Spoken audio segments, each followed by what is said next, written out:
When it comes to Howie Roseman and the compensatory game, it's going to be one player that's going to be walking away from Philadelphia. That's going to be a bummer, but at the same time, because this is one of the positions that's pretty loaded with a lot of promise for the future. We're going over the combine for the first day, defensive line, linebackers, all of that great stuff.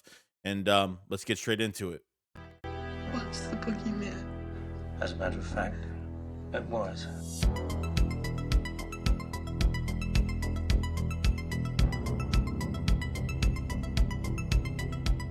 Howie Roseman is going to make some really tough decisions, and with the compensatory pick game, it's going to leave a player to walk out of Philadelphia for that draft pick for 2027. And because of this position being one of the favorited, especially towards our defense, we're talking about linebackers because Nakobe Dean, I think, is going to walk, guys. I mean, it makes no sense for him to stay from a compensatory pick standpoint. If I'm looking through the lens of Howie Roseman, it's an easy walk away for the Eagles. Just remember, the Eagles had a couple third-round picks, and they had to spend on one at the trade deadline for Jalen Phillips when the Eagles thought that they were going to contend for a Super Bowl. But now, since you're building towards the future, and Nakobe Dean is definitely going to be a casualty when it comes to the compensatory pick game, it's going to be a big bummer because Jahad Campbell's your first round pick. I don't want Jahad Campbell as a full-time edge rusher, okay? He's here to be an off-ball linebacker for the Philadelphia Eagles.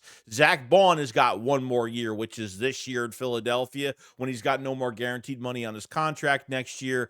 And Jeremiah Trotter Jr., you know, he might get his shot sooner or later. This is why I feel like the Eagles will make the much easier decision to sign Reed Blankenship over Nakobe Dean, which I really don't want. I really want it the other way around, but outside the top 20 where Reed Blankenship is going to get paid. And I don't know what the Eagles get for a compensatory pick if they do let Reed Blankenship walk, especially since he was undrafted. But regardless, I mean, how much money is he actually going to get? I mean, he's not a big stat guy, okay? He's going to get you 2 interceptions per year, and you know, he's going to be solid for Vic Fangio's system. Maybe Howie Roseman will change his mind. Maybe he'll kind of break the rules on the compensatory pick formula and say, you know what, I want to re-sign Nakobe Dean to still be with Jalen Carter, to still be with Jordan Davis, to still be with Nolan Smith, even though Nolan Smith, this will be pretty much his last year in Philadelphia because I don't see an extension either coming his way. Because I think in Howie Roseman's eyes, Jahad Campbell needs to play. Because if he doesn't, other than Makuba that has a broken fibula that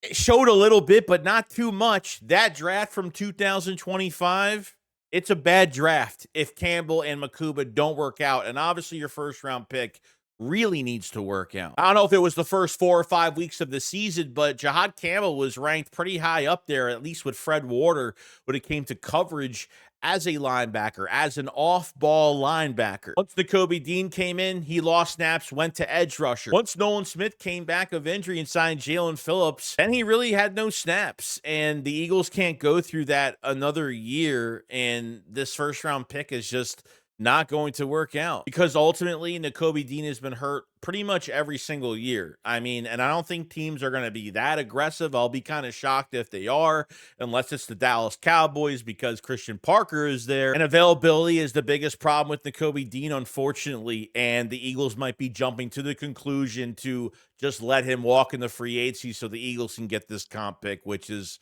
it is what it is. Now, we did watch the combine, obviously defensive linemen, and a very good class, especially for edge rushers, where it's the deepest class, in my opinion. For the Eagles to draft an edge rusher, whether it's in the first round or on the second day, because some of these guys will get to the second day. I think the Eagles have the 52nd pick, I think 53rd pick, something like that, in the second round. This is all going to come down to what's going to happen with Jalen Phillips. And if they don't get him, where I feel like there is somewhat of an offer on the table, that they will go out and get another elite edge rusher. And I got to say, they brought in a few guys already. I've watched some of the testing. The 40-yard dash doesn't really do too much for me with some of these guys that are out there right now, but their splits, explosiveness off the line, some of these agility drills that they're going to be doing, that's where that athletic ability will really come through to see if the Eagles have interest in that player. And the Eagles brought in some edge rushers that they really liked on some small interviews at the combine, like Derek Moore from Michigan, where he had 30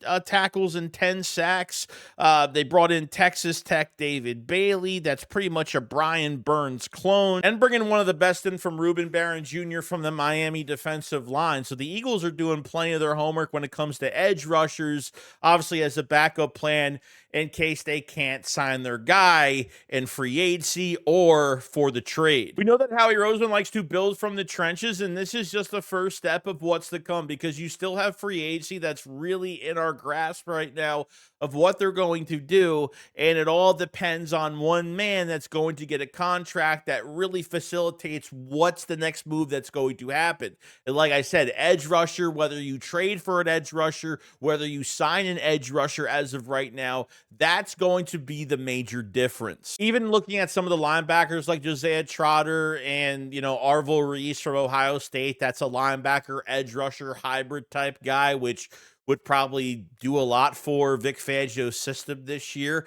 I just don't know if linebacker is going to be on the top of the list for the Philadelphia Eagles unless they sign one mid-round, something like that, later on and produce them for a couple years. So I'm not really feeling that linebacker is the biggest need for the Philadelphia Eagles, especially for this offseason. But other than that, guys, that's pretty much it. I mean, we have another full day on the second day of the combine where it's tight ends, it's DBs, and that's where things are going to really spice up for the Philadelphia Eagles. Let me know what you guys think about Howie Roseman and his compensatory pick game. Would you let Nakobe Dean walk for a third-round pick for 27? Or are you keeping him here? And how much are you looking at edge rushers? Is Jalen Phillips the main reason for drafting a guy if he signs, or does he not, in that moment in free agency next month? Or do you think the Eagles trade for an elite edge rusher instead of going in the draft to get somebody as an immediate impact for the next few years?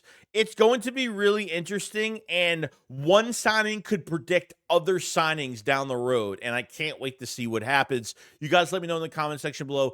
Make sure you subscribe to the channel for more Eagles news every single day. Make sure you hit the like button because it helps out tremendously. You guys have a fantastic day, and I'll see you guys on the next one. Shake someone up, follow us, peace out, guys.